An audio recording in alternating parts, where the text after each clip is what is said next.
From Boise to Middleton, the 5A and 4A Southern Idaho Conferences feature 20 of the largest schools in Idaho.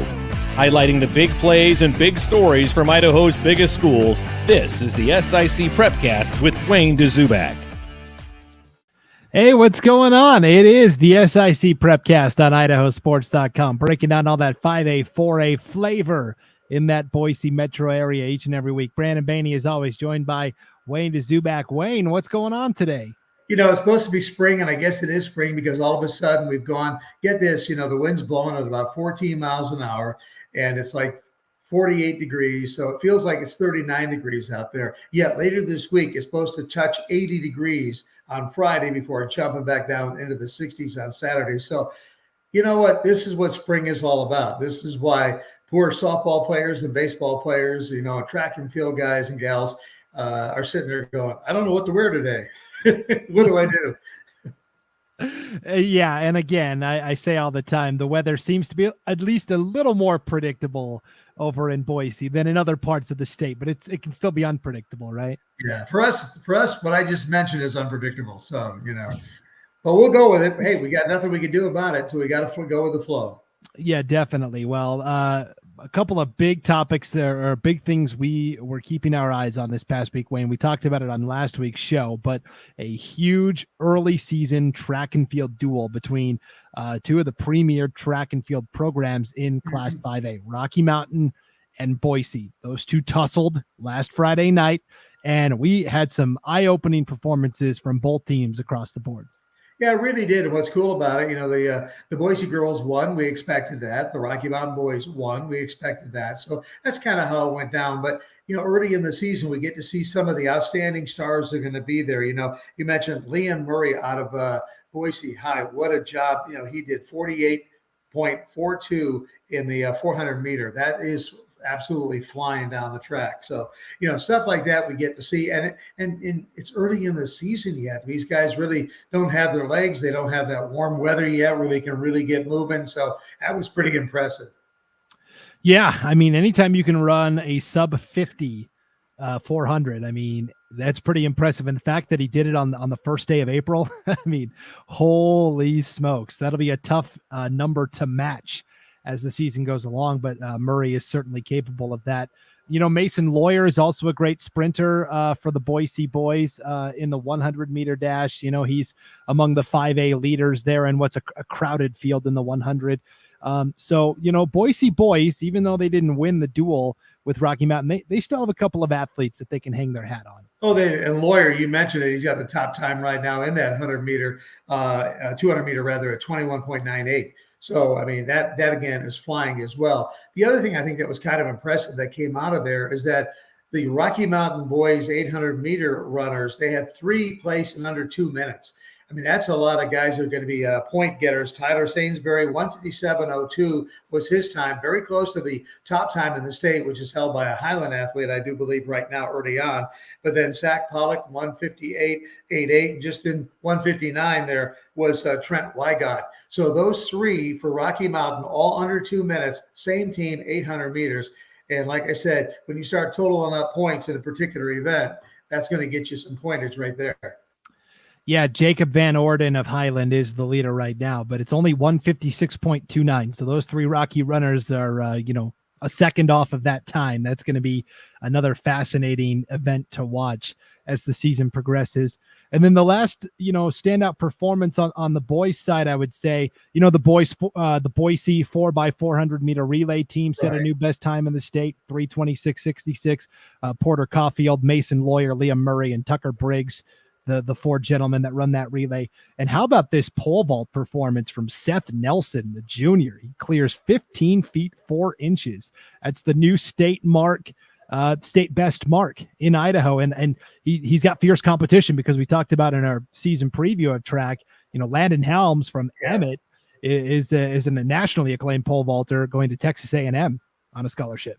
Well, yeah, those two it's going to be fun, you know, different, you know, classifications, obviously, but it's going to be fun to see when you start talking about state records. Is it going to fall this year? All classifications. Pole vault's going to be a fun one to watch. You know, it's not one that always gets a lot of attention. So this year it looks like those two guys are saying, hey, watch us. We've got something to show you. Over where I'm at, Wayne, I live in, for the viewers that don't know, I live in Pocatello, and over here, pole vault is like the premier track event because of Stacy Dragila, who was a great pole vaulter for Idaho State University in the 80s. And I think she has a pole vaulting academy over in the Boise area somewhere now. She kind of tutors young aspiring pole vaulters. So right. She got people really interested. She did a great job, Stacy did, of getting everybody to think about pole vaulting and what it was all about. What a great athlete she is. Now she's giving back to the community. And so I think that's great. One thing I want to mention, I don't know if this all happened at the Rocky Mountain meet last week, but Sophia Clark, I want to give her a shout out for Boise High. She is great. Right now she has the top 100-meter time in the state. This is early on, okay? She's got the third best 200-meter time and the fourth best 400-meter time. So watch out for Sophia Clark. She's got the speed thing going down pretty good right now. Yeah. So we talk about Boise, and right away we think of all these great distance runners, right? The Smith sisters and Allie Bruce. And if they've got a sprinter they can lean on as well, that's going to just make them even more lethal come state track time. So we'll certainly be keeping an eye on Miss Clark. And speaking of those distance runners, Logan Smith debuted at this Boise Rocky dual meet last Friday. Now, I thought that Logan Smith was only going to be focusing on kind of club soccer because she's in her senior year. She is going to Stanford next fall to play soccer for the Cardinal in the Pac-12. And my impression was that, okay, she's going to forego track, do the soccer thing. But here she is running, and right away, best time in the state in the 800, 2 minutes, 12.32 seconds. Yeah, I mean, just unbelievable. I mean, well, when the coaches are going, come on, Logan, you got to run. You got to run. Forget that soccer stuff. You got to run. Or you can do soccer and you can run. It's only 800 meters. How long can it take you? And so, she's, well, not very long. And she proved it by getting that good time and getting it done. Yeah, definitely. And speaking of Logan Smith and Allie Bruce and Sophia Clark, they, along with CUNY High have the best 4x4 relay time as well, set at that dual meet Friday, just over 4 minutes and 77 100ths of a second. So Boise girls, if they don't win the 5A state track title on the girls side, it'll be considered, I think, a huge upset. Yeah, I agree 100%. That's why it was so cool last Friday to talk about the fact that they had Rocky and Boise going at it with just a dual meet where they can just concentrate on each other and competing athlete against athlete. And it was a great meet, both sides, and some great records. And we got really a good preview of who to watch as we move into, the rest of April and on into May and the state championships. Definitely. So in one non-Boise, non-Rocky Mountain track note, I did want to give a shout out to the Meridian High School track and field team. They were competing at I believe it was a quad last week. They had kind of a quadrangular meet. Or no, it was a dual meet. Okay, so Meridian and Centennial had a dual meet the same night that Boise and Rocky Mountain did. And Eli Lawrence, a senior for Meridian, triple jumped a distance of 49 feet, 6 inches. Wow. Now, not only is that the best mark in Idaho, that is the 4th best jump in the nation currently. So Eli Lawrence from Meridian, bravo. What a job. Now, I hadn't heard that. I have to admit, full disclosure, I hadn't heard that. So that's pretty impressive stuff. The triple jump is one of those jumps and one of those events that intrigues me because I am not coordinated enough to do the triple jump. I have tried to do that, and I skip when I should hop, and I hop when I should skip, and I run when I should walk. I have no idea how they do it, but great athletic event. And it is so precise. Your movements have to be so precise in the triple jump. If you are off on your approach by an inch, it completely throws you off, and you got to throw it out the window. So they're fantastic to watch and fun to watch. It really is. Definitely. So that's kind of what's going on in the track and field scene. And we'll talk more about some of these great performances as the spring continues to develop, because some of these times and marks will get bettered by other teams and things like that. So, but that's where we wanted to start, was track and field, because there was a lot of eye-opening performances last week. And now we'll move into baseball, because there was also Rocky Mountain's track team had a big showdown with Boise, but Rocky Mountain's baseball team also had a busy week last week. And the game everybody had their eye on was a game, actually, Wayne, we record on Tuesday afternoons, and this was a game last Tuesday evening as they played Timberline. These were the top two baseball teams last year, Timberline and Rocky Mountain. And Rocky, came away with a 6-0 shutout victory. I think that really opened some eyes. Yeah, it was one of 3 wins that Rocky had. They beat Meridian 15-3. Then they beat Skyview 7-6. So, on the March 30th baseball poll, Timberline is number 1. They're 7-2 right now. But hey, Rocky Mountain now 11-1 now. So this all happened after the vote came on March 30th. And so Rocky Mountain with those big wins, obviously they're going to flip-flop there. But Timberline was number 1 in the poll. Rocky Mountain was number 2. But Rocky Mountain had its way with the number 1 team for sure. And Rocky's only loss this year was to Coeur d'Alene at a tournament a couple weeks ago, 7-5. And besides that blemish, they are undefeated. Guess who else is undefeated in the SIC for 5A baseball?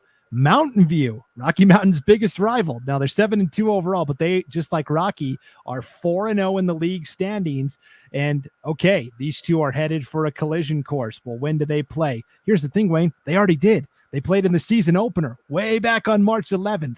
And Rocky Mountain won that game 3-2. It was a tight one. Now that game didn't count in the conference standings because there's so many teams. Only one trip through counts in your conference standings. So they will get the rematch on Friday, April 15th. So that is next Friday at Mountain View. That will be a must-watch game as well. That's going to be fun. And as we talk, like I said, the last time they voted for the boys baseball poll, it was Mountain View and Highland tied for 4th place. So they're tied for 4th right now. As you mentioned, Mountain View undefeated in league, but 7-2 overall with that one loss to Rocky Mountain. So Rocky Mountain's for real at 11-1, and they're going to be a team to contend with. And I predict that the next time that they get together and make decide who's going to be number 1, Rocky's going to pop up there. Yep, for sure. Yeah, that was just a case of the poll being tabulated before those Tuesday night results. Yeah, not keeping up with what's going on. Right. And what about Timberline? They won the league last year. They are the favorite coming into the season. But here they are. They've stumbled against Rocky Mountain, and then they ended up losing their next game after that as well to Skyview 8-5. So they dropped 2 in a row last week. Skyview is a team I told you about in our kind of season preview, Wayne, that they were a young team last year, had a lot of freshmen and sophomores, and Skyview is looking good. They're 8-3 overall, 3-1 in the conference. And meanwhile, here's Timberline 7-2 overall, but the 2 losses are in league play, so they're right in the middle of the pack. Yeah, and that's what we expected. They're going to fight it out tooth and nail. That's what's fun about it. But I know Timberline, they got a great baseball history. And I tell you what, the Wolves will be coming on strong. They'll get their pack together. And I guarantee you, come district time, they're going to be a team to contend with. And they're going to remember that loss to Rocky Mountain. They're going to remember that spanking 6-0. And so it's going to be interesting. But, of course, Rocky Mountain's got something going, and they're looking for a great year. Definitely. 4A baseball, not much has changed. Bishop Kelly still the lead dog, 11-0 overall, 4-0 in the conference. But Ridgeview is kind of quietly making a little noise here. The Warhawks of Ridgeview High are 7-2 overall, 3-1 in the conference, and they will play Bishop Kelly Thursday night at Ridgeview. And I guess we'll find out real quick, how legit these Warhawks are. Oh, yeah, that's going to be a fun game, and that's what's cool. It's going to be an early season game, but it's going to mean a lot. I guarantee you Ridgeview is going to be ready for it.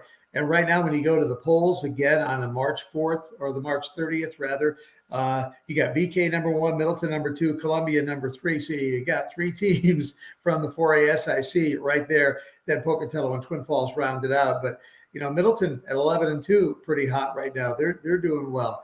But, yeah, BK's the team to beat, and that's what Ridgeview is going to try to do Thursday night. Yeah, and maybe most impressive about BK's start is they have wins over Middleton and Columbia, the 2 teams that were expected to be their closest competition. They beat Middleton 10-0, and they eked out a tight one against Columbia. That was the 4A championship matchup last year at State. It was BK versus Columbia, and they only won that game 5-3. So the rematch between the Cats and the Knights could be fun to watch as well. That'll be in a couple of weeks still. But Yep. Yeah. Hopefully it'll warm up a little bit. Yeah, no doubt. All right, well, let's move to softball now. And how about Owyhee? We talk about, it's always interesting with Owyhee, Wayne, because no matter what they do this year, it's going to be an historic event. because it's a first-year school. So no matter what they do in every sport, hey, we're making history here. And the Storm made history with their first win as a softball program, and then they started winning more than just, the first game. They're 9-3 overall, 3-1 in the conference. What a start for this young Owyhee team. Well, there's a lot of pride at that school. The officials did a good job there. We saw it in basketball. They won the state championship there in boys basketball. They've really brought a lot of pride to Owyhee Storm, and the student body section has done a great job this year. So, you know what? It doesn't surprise me. They've got some good athletes, and for them to come out strong, be 9-3, but they're going to get tested Wednesday night against the Skyview team that's undefeated, 10-0. Wednesday night, 5:00. It's Skyview hosting Owyhee in softball, so that'll be fun right there to see what happens. Yeah, Skyview, the defending champs, of course, 10-0 start to the year, 4-0 in the conference. But again, as a reminder, at state last year, Rocky Mountain was in the position Skyview is now, the big bad team that kind of breezed through the conference. Skyview was the 5th place team that had to win the playing game just to get to state, and then they got to state and won the whole enchilada. So, Skyview is the favorite, but it's not to say that somebody couldn't emerge. Right now, Skyview's 4-0, Owyhee, Timberline, and how about CUNA? They're all 3-1 in the league. So, maybe CUNA's a team that's a dark horse. And of course, Capital is still a team that a lot of coaches have respect for as well. They're 9-3 overall, 2-2 in the league. Yeah, you mentioned CUNA, the 3-1 in league, 6-3 overall. So yeah, they're off to a great start in softball there. So the K have been doing a good job. Looking forward to see what they can do the rest of the season, see if they can keep it stoked. Yeah, no doubt. Okay, 4A softball.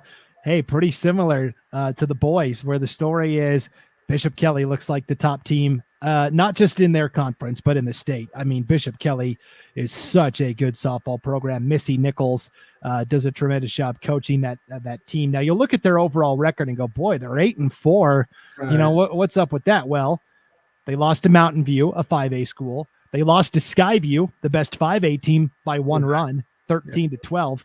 And then they went to, and this kind of went under the radar as well, but back in March during spring break, while all the teams over in Boise were having their spring break tournaments, BK said, let's hit the road. It's not spring break unless you go to Florida. And they went down to Orlando, Florida, and competed at this big national tournament where they went 3-2.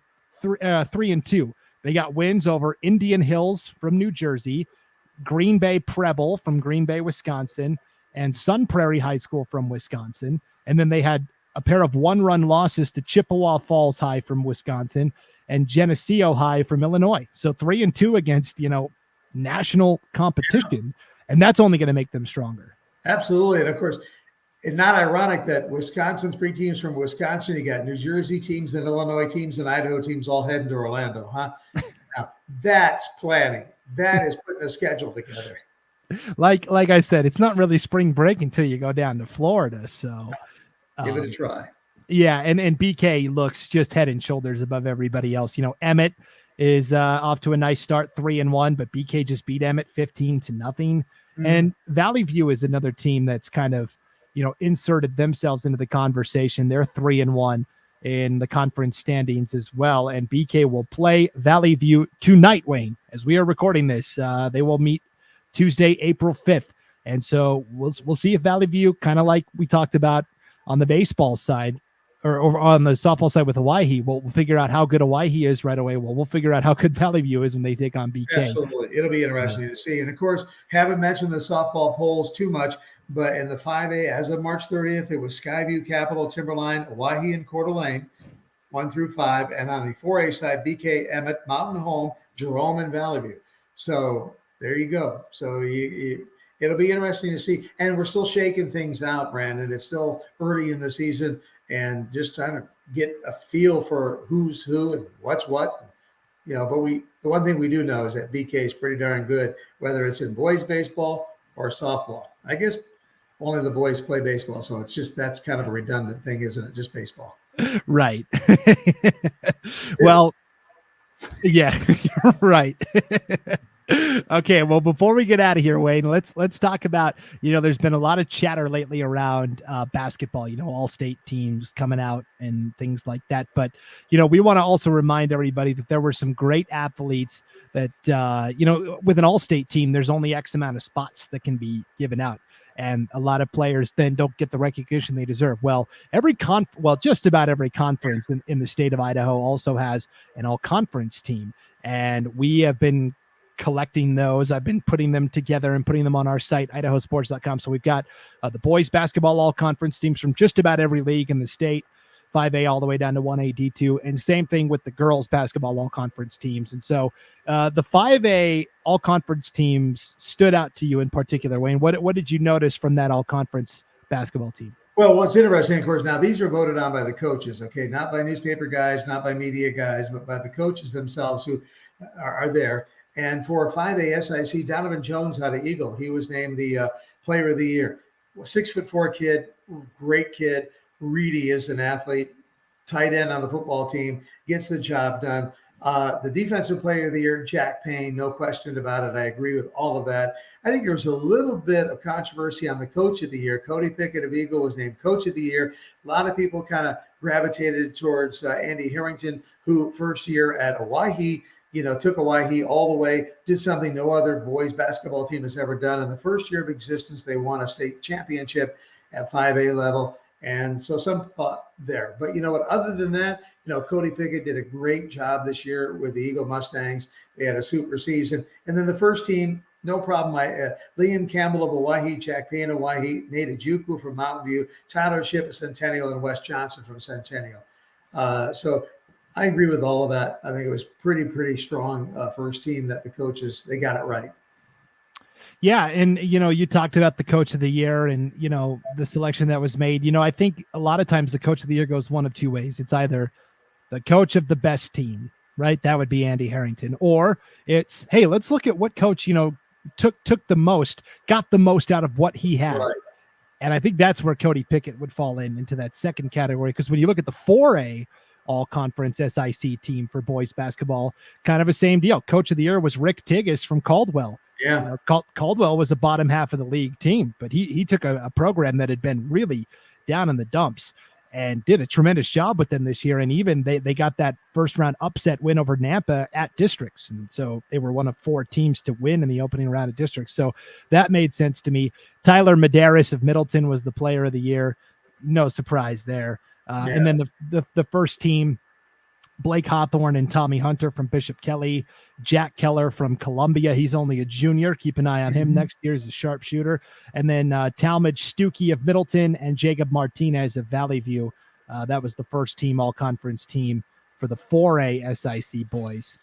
And then on the girls' side, let's quickly go over those all-conference teams as well. The 5A SIC all-conference team, coach of the year was Jeremy Monroe from Eagle.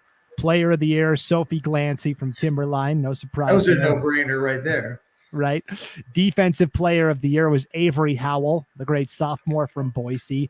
And then joining Howell on the first team all-conference team were Jaden McNeil and Sydney Rodriguez of Bora, Annie Steiner of Centennial, and Audrey Taylor of Timberline. I did that all-state all-star game up in Coeur d'Alene a couple of weeks ago, and I got to see a lot of these players up close and personal. Glancy, McNeil, Steiner, Audrey Taylor, and boy, what a treat that was for you to watch 5A SIC girls basketball night in, night out this year, Wayne. A lot of good talent.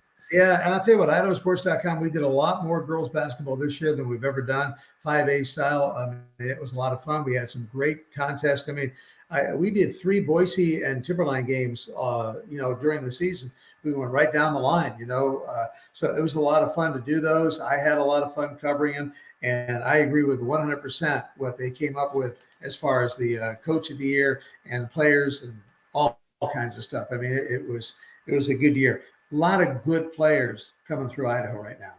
No doubt. And quickly, just to wrap it up, the 4A SIC girls all conference team, Trent Harrison of Middleton was named coach of the year. Now he stepped away from the team in mid-January and didn't even finish out the season. I think that speaks volumes of what his fellow coaches thought of the job he did, that even though he wasn't there for a good half of the season, he still was named coach of the year. Miley Mills of Columbia was named the player of the year, junior. She's the reigning conference MVP, and she'll be back as a senior. And then the first team all-conference team, Addie Heiler of Bishop Kelly, Cameron Alder of Emmett, Cassidy Freed and Peyton Hymas of Middleton, and Alondra Osuna of Valley View. So on that, of the top 6 players, 3 are juniors, Mills and Heiler for BK and Osuna for Valley View. So there's going to be a lot of star power coming back next year in the 4A SIC as well. There is, and of course, on the other side of the coin, you got Freed and Hymas. They're going to be leaving for Middleton. That's going to leave a big hole there for Middleton, because those 2 players, I watched them play all throughout their career. I did a lot more. Didn't do anything this year, but the last couple of years, I did some 4A girls basketball games, and Freed and Hymas were something else. Hymas was like, she's the Energizer bunny. She just keeps going and going and going. And if she can find a crease anywhere in that opening, she'll go for it. So they're good players, and I know Middleton hates to see them go, but hey, that's what it's all about, is graduating, getting out of high school, and moving on to the next level. So. Yep, for sure. So, and again, we've got all of those all-conference boys and girls teams, second team, honorable mention. You can see all of that on our website, IdahoSports.com. It is on the homepage. All right, we'll duck out of here for now, Wayne. What do you got going on this week? Anything exciting, or just going to relax, take it easy? I'm just gonna probably relax. I got through watching all this basketball, and it was like one night after the other. So I'm just gonna take it easy and just chill out with some American Idol. I couldn't watch it last night because they had the men's game on, so I had to watch, North Carolina and Kansas wins it. So I'm just gonna chill out, watch some basketball, and then I do know what I got going. I'll tell you what I got going. Believe it or not, the Speedway begins on Saturday night. Meridian Speedway. I do things on flowracing.com. and at the Speedway itself. So we'll be getting ready for that, Brenda, Artie, and myself. And I can't believe that is beginning on Saturday. In fact, I told my wife, remind me, because I will forget that I have to work Saturday night. Yeah, for sure. And does that go all the way through the summer too? It goes all the way through into October. Oh, wow. Yeah. So then I got to mix things up with our schedule for football. Fortunately, racing is Saturday night. Most high school football is on Friday night. But then I got to mix in some Boise State stuff that I do their pregame. And of course, Boise State schedule is like a mixed bag. You never know what the deal is, when they're going to play. And sometimes you don't know until 2 weeks ahead of time. So we just play that one by ear. But yeah, so I do have something to do this weekend, come to think of it. Thanks for reminding me. Yeah, this is what I'm here for. I'm here to remind you of all that stuff. Give me a call Friday and let me know. Hey, Wayne, you got to work Saturday night. Yeah, okay. That sounds like a plan. Well, until then, we'll continue to keep our eye on the 5A, 4A SIC, and we'll be back to talk about some more big headlines from the spring sports season next week on the SIC Prepcast on Idaho Sports.